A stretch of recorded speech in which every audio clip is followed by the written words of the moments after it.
We will hear from a unique tandem, Daivik and Shrenik Patel, twins, each graduating in 3 years with dual degrees in mathematics and computer science.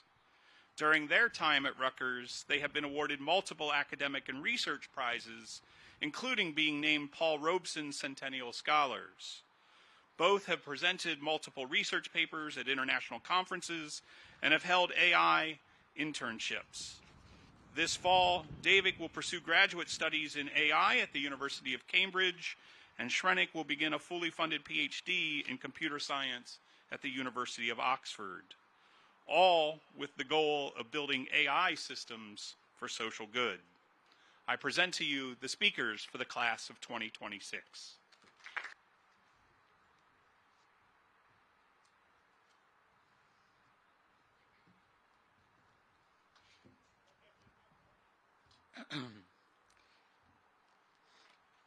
Thanks, Matthew, for that thoughtful speech, and thank you to Dean Bowers for the lovely introduction. Welcome, Rutgers Honors College, class of 2026, and congratulations. It's an honor to It's an honor to stand here today, and an even greater one to stand here together with my twin brother, Daivik. For most of our lives, we've been introduced the same way. Look, they're twins. And that usually comes with a few default follow-ups. 1, who's older? Do you guys switch classes? And the most infamous, can you guys read each other's minds? For the record, we can't. And if you're trying to tell us apart, Shrenik has more gray hairs than I do. We're still trying to figure out what that means. All right, let's move on from there.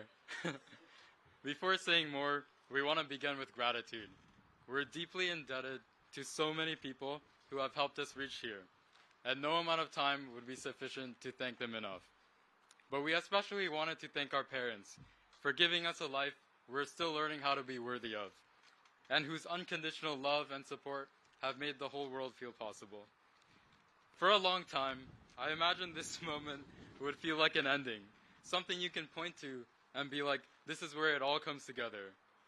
But standing here now, there's no clear or sudden sense of arrival, just a kind of stillness, as if life continues to move forward, but for a rare moment, we're given the chance and the space to recognize it. And when we look back, there's so much to notice. The late nights that blurred into the early mornings, the weeks when everything seemed to arrive at once, asking for more than you thought you could give, the spontaneous conversations that lingered long after they should have ended. But when I think about what actually changed me here, it isn't only what we notice looking back. It's something smaller. It's sitting next to someone you don't know and choosing to stay. It's the silence following a question that asks something of you. It's the moment you stop waiting to feel ready and do something anyways. At the time, none of these felt like defining moments, but looking back, they were the ones quietly shaping who we would become. Growing up as twins, people assume something simple, that we think the same thoughts, feel the same feelings, and experience life in the same way. And for a long time, we also agreed with this. But the truth is so much more nuanced. We could live the same day, sit in the same classroom, take the same walk home, and still carry something completely different with us. And that's because the same moment rarely means the same thing to two different people. About a year ago, I came across a word that helped me make sense of this. The word is sonder. It's the realization that every person around you, every person you pass, every person sitting here today, is living a life that's just as complex, just as vivid, and just as visceral as your own. But for me, sonder was not some dramatic revelation.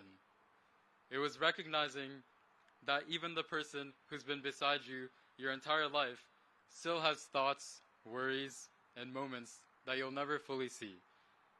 And if that's true for someone this close, then every person we meet in life is carrying a whole life that's so much more brilliant and storied than we could ever possibly fully understand. Which means we're only left with fragments of one another. But maybe those fragments are not as small as they seem, because they're not just ordinary moments. They're the brief places where our lives actually intersect. And that realization matters, especially now, because for the first time, there is no syllabus, no cleared path, no shared definition of what's next. And that can feel uncertain, but at the same time, it's also liberating, because now we get to decide how we want to live. Will we rush from one milestone to the next, always chasing what's ahead? Or will we slow down enough to notice the people around us?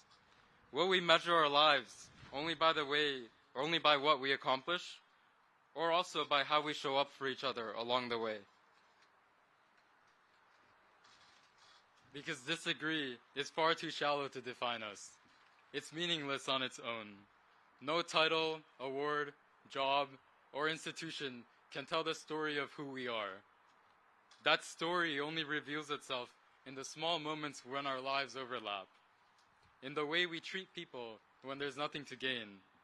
In the way we choose to respond rather than react to situations. I stole that one from my mom, by the way. And in the way we choose to care when no one is watching. So maybe the question was never, can twins read each other's minds? Maybe the better question is, can any of us ever fully understand another person? Probably not. But we can try, and that's enough. Maybe meaning isn't found in fully knowing each other, but in choosing to care anyway. After today, all of our lives will begin to move in different directions. We won't share the same classrooms or schedules, but for a brief moment, we did. And that matters. So, wherever life takes you next, be someone who notices. Be someone who stays. Be someone who makes another person feel seen, even if only for a moment. Because let's face it, being human is too large, too uncertain, and too beautiful to do alone. Our lives are not just the stories we write ourselves, but the ones we write together. And in a world full of stories, the meaning of ours will endure in how we show up in each other's, again and again and again. So class of 2026, congratulations once again, and thank you.